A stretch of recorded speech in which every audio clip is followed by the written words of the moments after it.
बिस्मिल्लाहिर्रहमानिर्रहीम। अस्सलाम वालेकुम नाज़रीन, मैंने सोशल मीडिया पे एक पोस्ट देखी, फेसबुक पे थी, और वो थी जी, एक तस्वीर आप देख रहे हैं और उसके पीछे था जी supreme court of Pakistan Islamabad का नोटिस बराए समात मुकदमा।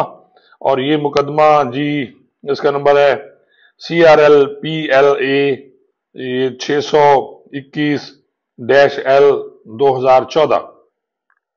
अच्छा नाजरीन, ये जो है ये सुप्रीम कोर्ट में ये 302 का एक मुकदमा है जी, 2007 का, थाना नौशहरा खुशाब का, जिसमें मुलजिम जो है उसकी अपील निकली है। और अब ये इसकी पेशी जो है 17 तारीख यानी आज 17/4/2024 को है, और सुबह 9 बजे अदालत की सहूलत के मुताबिक वो लिखा हुआ है।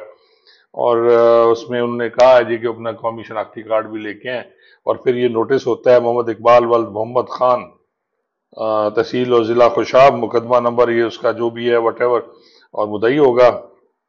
और उसके बाद हाफिज खान मोहम्मद ASC, यानी ये ASC बनता है जी advocate supreme court, advocate supreme court जो है, और chamber number 105, Iftikhar Mohammad Chaudhry block Islamabad, उनका फोन नंबर है, एडिशनल प्रोसिक्यूटर जनरल।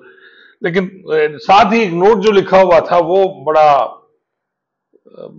उससे देख के मुझे बहुत दुख हुआ कि जी वो जो साहब हैं जिनकी अपील निकली है, ये मुकदमा दर्ज होता है नाजरीन 2007 में। 2010 में एडिशनल सेशन जज इसका फैसला करते हैं, फिर डेफिनेटली हाई कोर्ट से भी रिजेक्ट हुई होगी, और फिर सुप्रीम कोर्ट से भी रिजेक्ट हुई या नहीं हुई, लेकिन इसकी अपील जो है वो अभी निकली है। और ये साहब जो हैं इनको फांसी दे दी गई। कितना तेज इंसाफ है हमारा, और कितने तेजी से हमारे ये जज साहबान फैसले करते हैं। और अगर यही किसी बड़े आदमी के फैसले हों तो फिर ये इंसाफ जो है उनके दर तक भी पहुंच जाता है, बड़े आराम से चले जाते हैं लोग। फिर कहते हैं कि जी हम दुनिया में 139 नंबरों पे क्यों हैं। तो ये है जी, मैंने कहा जी आपको बता दूं कि बंदा जो फांसी चढ़ गया और अब अपील निकल रही है, तो ये आलम है। और दीगर फजूल किस्म के मुकदमात में जो हमारी अदालतें उलझी हुई हैं और उन्हीं की अपीलों के फैसले हो रहे हैं।